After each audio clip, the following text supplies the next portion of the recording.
We met Chris Osgood, who we're going to be going on our walkabout, our trip around Minneapolis, St. Paul, to places that were important to Chris and to the Suicide Commandos. But now we're in what was Studio 80. Yeah, this was Studio A in a place called Sound 80. And at the time, David, my band was really excited to be here because in those days it cost a whole bunch of money to get in a recording studio, like more than we could fathom. That's where Bob Dylan did his vocals for Blood on the Tracks. Ooh, and that was right before your record? It was the session before ours. Wow. He was here in like November. We were here in December. So we came in right after that happened, and we were very excited to use his vocal mic, as our main vocal mic, and also just being, as I said before, in a real recording studio. So we were talking with Peter Jesperson, and he told us we had to talk to you because he claims that all that has happened in this sort of indie Minnesota rock and roll, we've got to look to the Suicide Commandos as being the progenitors of a lot of that. Talk about, well, I've been holding the record that we made here. Yeah. You made here, and look at these guys, if you will. They were young. They were thin. They were dynamic. Absolutely. Well spoken. That was us good looking.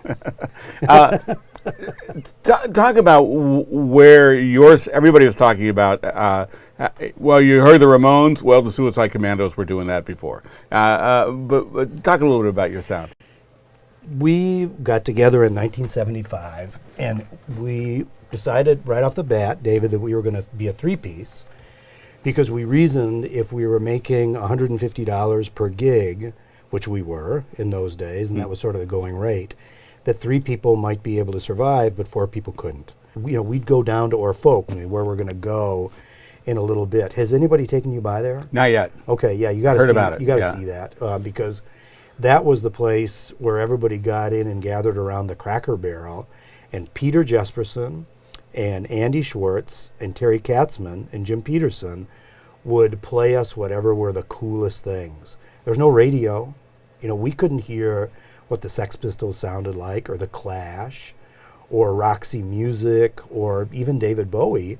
You had to hear it at the record store. Those were in small ways building blocks to our sound. Well, tell you what, let's get going because we have a lot of places to see.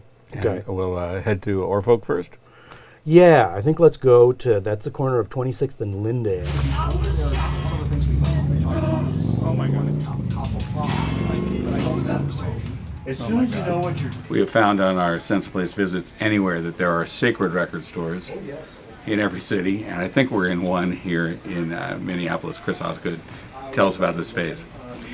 Their commandos started coming here right after we formed in 1975, because this space, which is called Treehouse Records now, was called Folkjokeopus. And when the Commandos finally released the record that we made over at Sound 80, we actually had our record release party here and album signing, and we actually rode our motorcycles right through the front door and right up and down all the aisles around the store. But in those days, from 75 and slightly before, this was the center of gravity of the whole scene. And Andy Schwartz had the idea, let's make a scene, let's go out from here, and as I was saying, we have people to support this new kind of music, let's go make it, let's go do it. So this is really, really an important space. Yeah, I would say, it's right up there with First Ave and a couple of other spaces as being pretty hallowed to the emergence of that scene. All right, Chris Osgood, where are we now? We are in front of what is called Creation Audio now.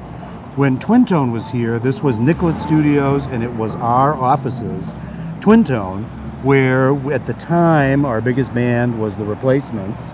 Heard of them. Their biggest sort of other band in town of our ilk was Husker Du. Within these walls, that's where Tim, The Replacements record, was recorded, that Tommy Ramone produced, by the way. And it's where Warehouse Songs and Stories was done, because Bob had gone in and gotten a Trident board with Steve Felstead. They went in on that board together, and that board was really the Husker sound in so many ways. Now, you were talking about all these guys being your students. What were you teaching? I was teaching guitar, which I was quick to point out is not music. I started something in my apartment called the New Wave Academy of Applied Guitar Sciences. And that's when Dave Perner came along and Craig Finn came along and lots of other really great players. So did you ever give anybody advice about guitars? I did. I remember telling Craig Finn from the Hold Steady, he asked me, hey Teach, what guitar do you think I should get for the kind of music that I play? And I said, Craig, get the guitar that makes you feel the coolest. Perfect advice. Well, let's go see the Suicide Commandos start down at First Ave. All right. Here we are. I think all roads lead to First Avenue, 1st and 7th, First Avenue Club, 7th Street entry, and we're back down here with Chris Osgood, as we promised we would be. And Chris, I guess everybody who's anybody here has a star. David, if you're very, very lucky, you get to join the constellation of stars on First Avenue. It really is Valhalla for any band that's from the Twin Cities, but more and more and more, First Avenue keeps repainting itself. The Commando Star has been 2 other places before it got to this point. Well, this is a pretty good spot. It fits me. I'll say It say does. that.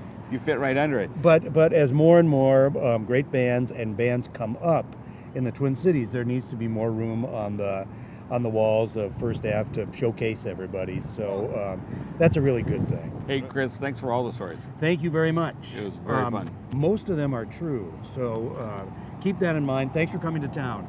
Everybody's grateful for World Cafe for being here. Oh, we're having a ball. And thank you. Thanks for being here. A lot of history. Chris Osgood from Thank you, guys. Suicide Commandos.